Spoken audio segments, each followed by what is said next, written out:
පරණ වැල්ල පිටියෙන් හැරවුවම අපිට හම්බෙනවා මේ වගේ රෙස්ට් ඒරියා එකක්.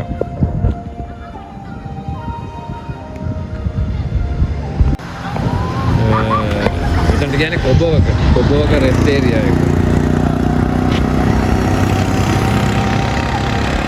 ඊට පස්සේ හම්බෙනවා කොබෝවක බෝධිය. නායන කාලෙට මේ ටික සම්පූර්ණ වැටෙනවා. දැන් මේ හදලා අලුතෙන් හදලා තියෙන්නේ මේක. එවුනද? ඔව්. සම්පූර්ණ මේ මෑතකදී හැදුවේ. මෙතන පොඩ්ඩක් වෙලා ඉඳලා අපි බුලත් සිංහලට යන්න පිටත් වෙනවා. එතනින් මාකෙරියල්ල බලන්න තමයි යන්නේ.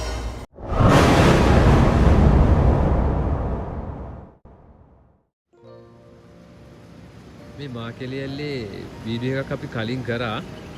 ඉතින් අද අපි ඇවිල්ලා ඉන්නේ ටිකක් මේ පැත්තට වැඩිපුර වැස්ස ලැබෙන දවසක් මේ. මේ කාලේ ටිකක් වැහි කාලේ. ඉතින් ඒක නිසා මේ මාකෙරියල්ලේ වතුර මට්ටම ටිකක් ඉහළ ගිහිලා තියෙනවා. අපිට හිතුණා ඒකෙත් පොඩ්ඩක් බලන්න ඕන කියලා.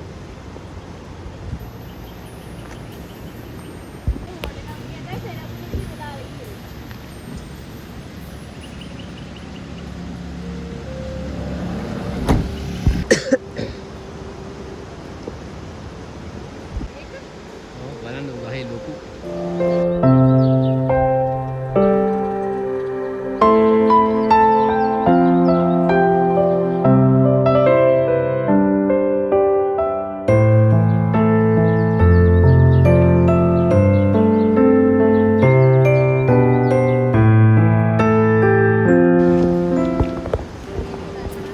පල්ලමට බහින්න තියෙනවා.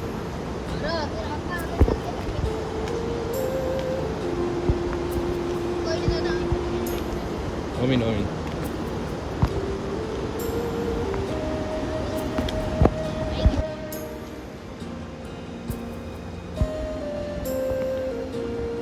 අපි මාකෙලියල්ලට ආවේ හොරණ පැත්තේ ඉඳලා.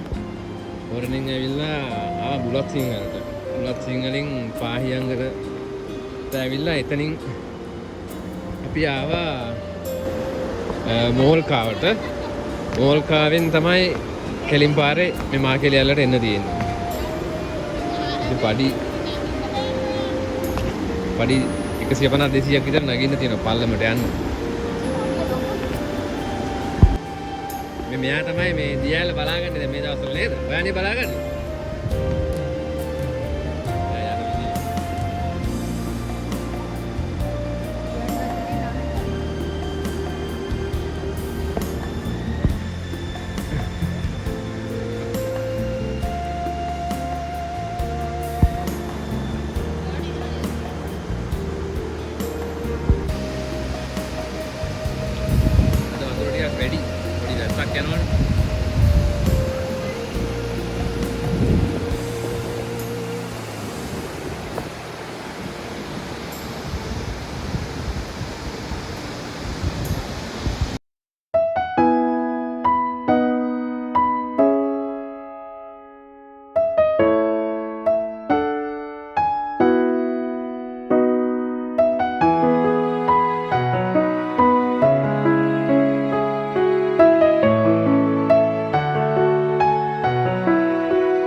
මාකෙරියල්ලේ උඩ කොටස. දියැලට උඩින් යන කොටස තමයි මේ තියෙන්නේ. මේ හරි නාන්නෙම පුළුවන් ඉතින් පරිස්සමට. thank you හොඳයි ඔයා ගයිඩ් කරාට අපි. මෙයා තමයි හම්බෙච්ච ඔව් අපේ ඩ්‍රෝන් එක බේරගත්තේ මෙයා තමයි.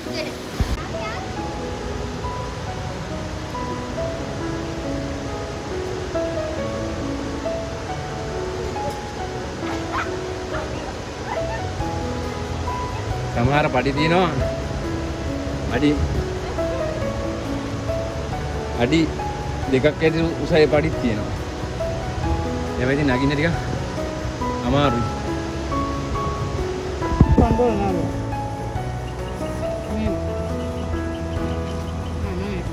කමන්නේ. අපි ගෙදරින් ගෙනාව ඉන්දියාප්පයි. ඒ ඔක්කොම ගෙනාවනේ. අකුරු මෙතනින් ගත්තා. මෙන්න මේ කඩේ. ඉතින් ඔයාලත් මාකෙරියල්ල බලන්න ඇවිල්ලා යන්න එන්න. අපි ඉතින් ගෙනාපුවත් කාලා මෙතනින් පිටත් වුණා අපව යන්න. මේ දවස්වල එනවනම් ඉතින් පොඩ්ඩක් පරිස්සමෙන් එන්න ඕන වැස්සත් එක්ක මේවා ලිස්සනවා. වතුරත් පොඩ්ඩක් සමහර වෙලාවට වැඩි වෙනවා ඉක්මනින්. ඉතින් ඔයාලත් මේ ලස්සන මේ සුන්දරත්වය විඳලා අපිරිසිදු නොකර යන්න. මේ වගේ ලස්සන වීඩියෝ එකකින් අපි නැවත හමු වෙමු.